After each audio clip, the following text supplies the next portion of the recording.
안녕하세요. 잼뉴스입니다. 2024년 7월 31일 수요일 주간 뉴스 브리핑을 시작하겠습니다. 지난해 11월 27일 서울의 소리가 유튜브 방송을 통해 김건희 여사의 명품백 수수 영상을 폭로하며 시작된 김건희 디올백 논란은 처음 보도가 나온 지 7개월 반이 지난 후에도 여전히 많은 주목을 받고 있습니다. 먼저 사건의 시작을 돌아보겠습니다. 올해 1월 19일 대통령실은 대통령 부부에게 접수되는 선물은 국가에 귀속돼 관리된다고 발표했습니다. 이 발표는 논란의 디올백이 마치 김건희 여사가 외국 정상으로부터 받은 공식 선물인 것처럼 보이게 했습니다. 그러나 이에 대한 의문은 곧바로 제기되었습니다. 국민의힘당 이철규 의원은 디올백은 대한민국 정부의 것이다 라며 반환하면 국고 횡령이라고 주장했습니다. 정진석 대통령실 비서실장도 비슷한 입장을 유지했습니다. 그러나 7월 1일 정비서실장은 디올백이 아직 대통령 기록물로 분류되지 않았다고 밝혀 이전의 해명과는 달리 다소 후퇴하는 모습을 보였습니다. 이러한 엇갈리는 해명은 국민들의 신뢰를 크게 떨어뜨렸습니다. 최근 검찰이 수사를 시작하면서 상황이 급변했습니다. 김건희 여사 측은 디올백을 준 최재형 목사의 기분을 고려해 추후에 반환하라고 지시했다고 해명했습니다. 하지만 변호사 최지우 씨는 처음에 포장을 뜯지 않았다고 했다가 불과 3시간 만에 포장을 풀어봤다고 말을 바꿨습니다. 이와 같은 해명의 번복은 김건희 여사 측의 신뢰도를 더욱 떨어뜨렸습니다. 김건희 여사와 유 모 행정관을 잘 아는 제보자는 김 여사가 디올백을 유 행정관에게 줬을 것이라고 추측했습니다. 또 다른 제보자는 김 여사가 디올백을 받자마자 비서에게 줬다고 전했습니다. 김건희 여사가 디올백을 실제로 어떻게 처리했는지에 대한 의문은 더욱 커지고 있습니다. 법무법인 소헌의 신인수 변호사는 김건희 여사가 디올백을 받았다고 봐야 한다고 말했습니다. 김 여사가 디올백을 다른 사람에게 줬더라도 그것은 김 여사의 소유였기 때문입니다. 정부와 김건희 여사 측의 해명이 계속 번복되면서 국민들의 신뢰는 크게 훼손되고 있습니다. 다음으로 방송통신위원장 후보자로 지명된 이진숙 후보자의 법인카드 유용 의혹과 관련된 논란을 다뤄보겠습니다. 첫 번째로 이진숙 후보자의 법인카드 사용 내역을 살펴보겠습니다. 이 후보자는 대전 MBC 사장 재직 시절 법인카드를 사용하여 고급 식당, 골프장, 호텔, 유흥주점 등에서 막대한 금액을 결제했습니다. 예를 들어 고급 식당에서 1억 2천여만 원, 골프장에서 1,200여만 원, 호텔에서 5,900여만 원, 유흥주점에서 310만 원을 사용한 것으로 드러났습니다. 이 후보자의 법인카드 사용 내역 중에는 상식적으로 이해되지 않는 부분도 많습니다. 새벽 4시 34분에 빵집에서 4,000원을 결제한 내역이 대표적입니다. 이에 대해 이진숙 후보자는 업무용으로 사용했다고 주장했지만 구체적인 증빙 자료는 제출하지 않았습니다. 또한 서울 강남구 신사동의 한 영화관에서 3회에 걸쳐 총 220만 5,300원을 결제한 내역도 있습니다. 이 후보자는 이를 본분의 회식 목적으로 사용했다고 해명했지만 역시 증빙 자료는 없었습니다. 특히 이 후보자의 법인카드 사용 내역 중에는 서울 종로구 설인동의 한 빌딩 주소가 찍힌 1회 200만 원짜리 영수증도 있습니다. 일부 커뮤니티에서는 이를 주유비로 추정했지만 200만 원어치의 기름을 한 번에 넣는 것은 상식적이지 않습니다. 추후 설인동의 이 건물은 SK 본사로 확인되었습니다. 이 비용이 어떤 명목으로 사용되었는지에 대해 이 후보자는 명확히 밝혀야 할 필요가 있습니다. 이진숙 후보자는 청문회에서 빵집 포인트 적립 내역을 제출하겠다고 약속했으나 하루 만에 이를 번복했습니다. 이 후보자는 빵을 구매한 사람에게 연락해봤는데 개인정보 차원에서 제출하지 않았으면 좋겠다고 했다고 설명했습니다. 이에 대해 야당 의원들은 강력히 반발하며 법인카드 사용으로 발생한 포인트는 개인정보가 아니라는 점을 강조했습니다. 이는 이진숙 후보자의 주장과 의혹의 모순을 부각시키는 부분입니다.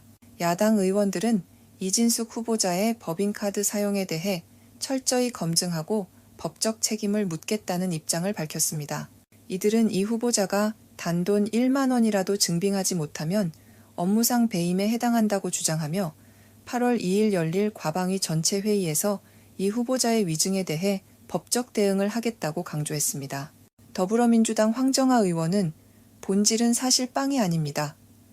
본질은 후보자가 본인의 말을 증빙할 수 있는 그 어떤 자료도 제출하지 않으면서 뻔뻔스럽게 거짓말을 하고 있다는 점이고, 그 거짓말이 공직 후보자인 자신이 저지른 범죄 행위, 곧 업무상 배임을 가리기 위한 것이라는 점에서 더 심각한 사태인 것입니다. 라고 설명했습니다. 공직자로서의 신뢰와 책임은 무엇보다 중요합니다. 이진숙 후보자가 과연 이러한 자격을 갖추고 있는지 여러분의 생각은 어떠신가요? 지난 7월 26일 2024년 파리올림픽이 개최된 후 초반부터 한국의 메달 소식이 꾸준히 들리며 많은 국민들의 관심이 집중되고 있습니다. 파리올림픽에 출전하는 대한민국 선수단은 144명으로 1976년 이후 최소 규모입니다. 하지만 이번 올림픽에 책정된 예산은 121억 7,500만 원으로 이전 올림픽에 비해 2배 가까이 증가했습니다. 대한체육회 자료에 따르면 선수단은 줄었지만 임원 수는 118명으로 이전과 큰 차이가 없습니다. 이는 과거 도쿄 올림픽 122명, 리우 올림픽 129명, 런던 올림픽 129명과 비교해 거의 변동이 없습니다. 정치권에서도 비판의 목소리가 나옵니다. 민주당 강유정 의원은 선수 규모는 줄었는데 예산은 2배로 증가하고 임원 수는 거의 변동이 없다며 방만한 운영을 비판했습니다. 박수현 의원도 국회에서 예산 편성과 배정 문제를 철저히 점검하겠다고 강조했습니다. 대한체육회는 선수 지원 인력은 규모와 상관없이 비슷하다고 해명했습니다. 문체부는 체육회의 독자적 권한을 존중하면서도 이번 사안을 한번 살펴볼 필요가 있다고 밝혔습니다. 그러나 이러한 해명들은 국민들의 의문을 해소하기에는 부족해 보입니다. 정부는 지난 25일 상속세 최고세율을 내리고 자녀 공제액을 현재 5천만 원에서 5억 원까지 확대하는 내용을 골자로 한 2024년 세제 개편안을 발표했습니다. 이 개편안은 자녀 1명당 상속세 공제 금액을 5천만 원에서 5억 원으로 10배 늘리는 등의 내용을 포함하고 있습니다. 또한 상속세 최고세율을 50%에서 40%로 인하하고 기업 최대 주주의 주식을 상속할 때 적용되는 20% 할증 제도를 폐지하기로 했습니다. 하지만 이번 세법 개정안에 대해 많은 비판이 제기되고 있습니다. 더불어민주당 임광현 의원은 이번 세법 개정안은 끝을 알 수 없는 부자 감세의 결정판이라고 비판하며 과세 기반을 무너뜨리고 서민과 중산층에 대한 세지 지원을 축소시켜 서민 증세로 귀결될 것이라고 지적했습니다. 그는 또한 경제의 역동성을 지원하겠다며 제시한 밸류업은 기업 밸류업이 아닌 대주주 밸류업이라고 비판했습니다. 임광현 의원은 윤석열 정부의 3년차 세법 개정안은 국가와 지방의 심각한 재정 파탄 상황에도 불구하고 3년 연속으로 누적 합계 100조 원 가까운 세수 감소가 예상되는 부자 감세의 결정판이라고 주장했습니다. 이는 국가의 과세 기반을 무너뜨리고 재정 건전성을 심각하게 훼손할 수 있다는 우려를 낳고 있습니다. 현재 상속세를 내는 사람은 전체 상속 인구의 4.53%에 불과합니다. 상속세 부담의 대부분은 상속 규모가 100억 원 이상인 상속자들이 차지하고 있습니다.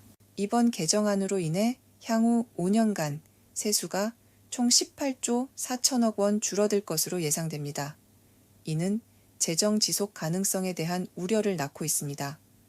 상속세 인하로 인해 세수 펑크가 발생할 수 있으며 이는 국가 재정에 큰 부담이 될 수 있습니다.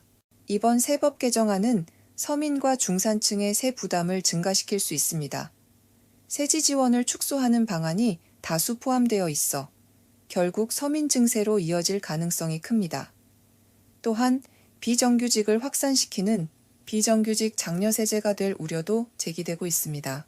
이번 세법 개정안이 국민들에게 어떤 영향을 미칠지 국회에서의 심사 과정에서 어떻게 변화할지 지켜봐야 할 것입니다. 지금까지 뉴스 큐레이터 잼뉴스의 주간 뉴스 브리핑이었습니다. 시청해주셔서 감사합니다. 채널 구독과 좋아요는 영상 제작에 큰 힘이 됩니다. 다음 영상에서 또 뵙겠습니다.